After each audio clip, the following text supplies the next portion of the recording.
tubahaye ikaze mwe mwese mwiyemeje gukurikira urubuga rwacu Rwera News Network RNN, urubuga rw'amakuru y'u Rwanda rwera, u Rwanda ruzira amacakubiri, u Rwanda ruzira umwiryane, u Rwanda ruha ikaze abanyarwanda n'abatari bo, u Rwanda rwiyemeje kwakira uje arugana wese, u Rwanda rutengamaye, u Rwanda rukunda abarwo kandi nabo barukunda. Aho turi hose rero turarugendana, tubana narwo, tukaba rero twariyemeje kubagezaho amakuru y'u Rwanda rwera yibanda cyane cyane ku muco, ku burezi, ku bukungu ndetse no ku mibereho myiza. Uyu rero ukaba ari umwanya wo kubagezaho igice cya kabiri cy'ikiganiro twagiranye n'umubyeyi Karambizi n'ababyeyi ba Charleroi na Liège. Tuvuye mu mujyi wa Charleroi twerekeje mu wa Liège, aho twakoze ibirometero bigera ku 100 dukurikiye ishuri umuco. Twahasanze abana biga umuco n'ikinyarwanda, abana batwakiriza indirimbo nziza cyane igira iti hobe hobe abiwacu murabo.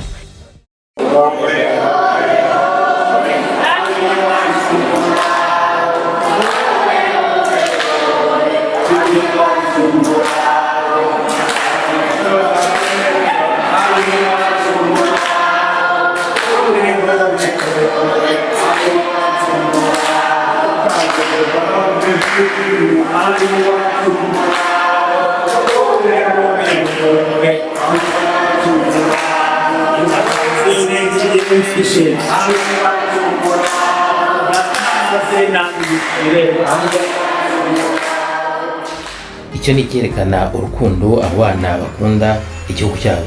N'abatindiye rero nimukurikirane uko ikiganiro cyagenze, nimurangiza muduhe ibitekerezo, mutubwire, mudutumire namwe tubasange aho muri, tuze kureba ibyo mukora bijyanye n'umuco nyarwanda, bijyanye no gukundisha abakiri bato ururimi ndetse n'igihugu cyabo. Murakoze, murakagira Imana y'u Rwanda.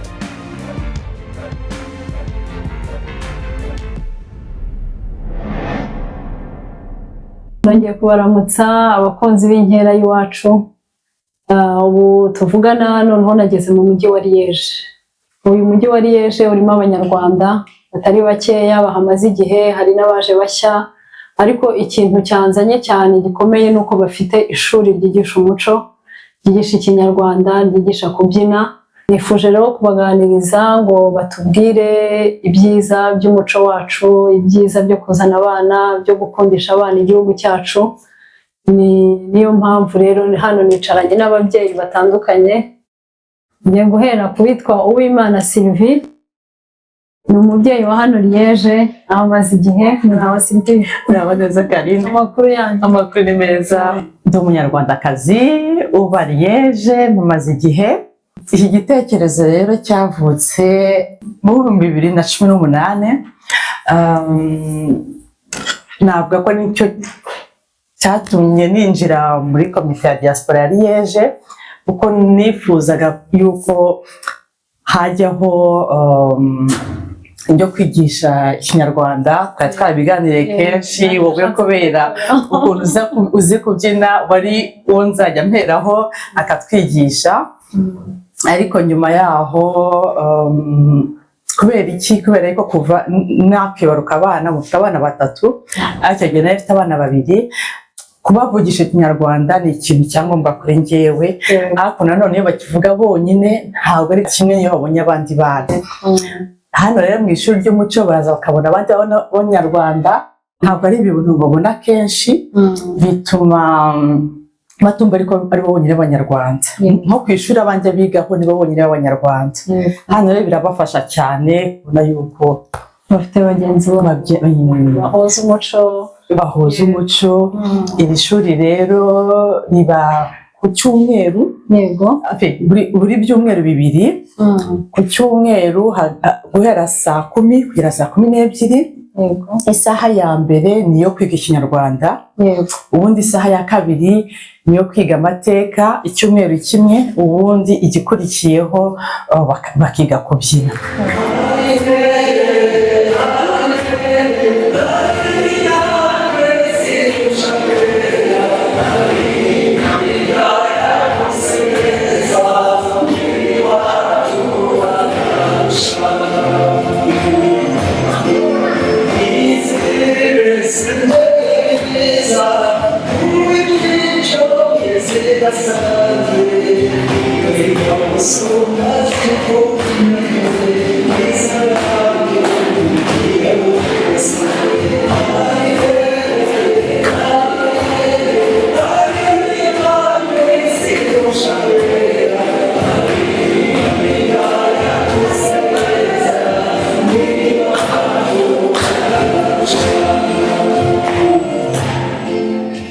mwanya nifuzaga kwakira ukuriye iri shuri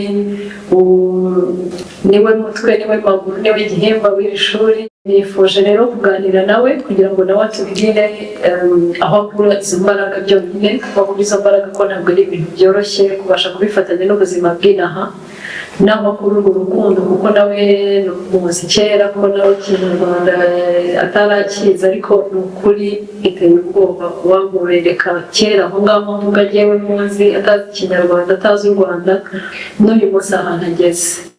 Urakoze Karine.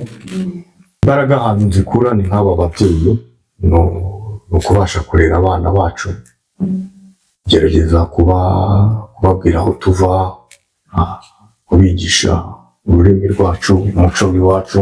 Hariho aho umuntu agera, umwana agatangira kukubaza ibibazo, ugasanga nawe imyaka ugezemo wasubira inyuma ukibwira uti hari imyaka nabaye mu gihugu cyanjye, nabara n'imyaka maze mu mahanga, kumva ubwo wabura kwishura, ugasanga niyo myinshi. Njye nageze ino muri 1994, ubu mfite imyaka 44.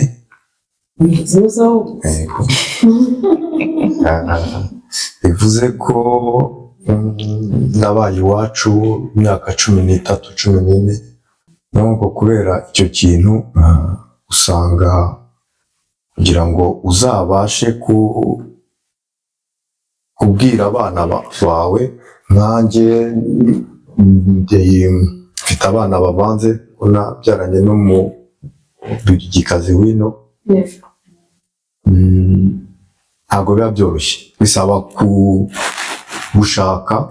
gushaka ukuntu twazabaha icyo turi cyo. Abana b'abametisi kubera ko ntabwo baba ari Ababiligi, ntabwo baba ari Abanyarwanda, baba bishakisha, ugasanga bitaboroheye. Rero njyewe niho icyo igitekerezo cyo gukora ishuri umuco cyavuye, mu gushaka kuzagerageza kwigisha abana banjye niturutseho umuco w'iwacu, kandi nanjye numva ko nzabyigiraho. Ngira icyo gitekerezo icyo gihe nayoboraga diaspora ya Liège, biganiriza abo twari turi kumwe nka Sylvie, nka komite, nabo usanga muri bo hari abafite icyo gitekerezo. Turavuga ok, reka dushinga ishuri. Gutangira biranaturushya cyane kuko byasabaga ko buri muntu yiha icyo azajya akora, noneho tugashaka n'abarimu rero bafite ubumenyi bwo kwigisha. Icyo kintu cyaratugoye, twagiye tubona abarimu, ariko kubera ubuzima, hari nk'umwarimu twari dufite wigishaga Icyongereza muri segonderi, aza kubona akazi kuri Buruseli, biba ngombwa ko yimuka, turamutakaza.